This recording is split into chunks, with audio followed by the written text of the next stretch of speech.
Os ydych chi heddiw, wedyn ni wedi heddiw creu tasg eitha arbennig oherwydd ar y foment ydych chi'n methu rhoi coaches, hugs neu pimp i chael high fives i'ch ffrindiau, teulu, pawb really, sy'n neud ni bach yn drist. Ond mae Mrs Poole wedi ffeindio syniad arbennig i ni wneud yn yr ysgol neu adref i creu cardiau fflach, flashcards i ddangos i ffrindiau neu teulu os eisiau rhoi coach neu rhywbeth fel yna. So rhywun cyntaf dwi'n mynd i wneud yw coach, sort of. So, dwi'n mynd i wneud endless hapus.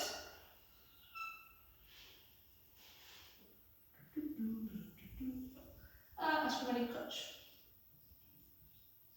Rwy'n nesaf dwi'n mynd i wneud yw pimp uchel. So, pimp. Dwi'n credu i chi yn gwneud lluniau lot gwell na'n ysgrifennu rhywun yn. Hefyd, sain da iawn yn gwneud lluniau'r bobl. Pimp uchel, dwi'n mynd i llun llaw.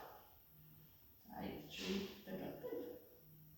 Wel, y trydydd un, ni'n mynd i wneud neges eitha neis o falle rhywbeth fel hyn. Rydw. 1.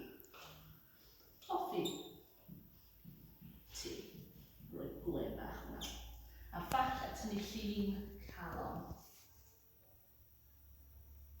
Ar un olaf, ni'n mynd i gael lan i chi wneud unrhyw beth chi eisiau, falle ysgrifennu neges arall, neu coach, neu rhywbeth bynnag chi eisiau gwneud.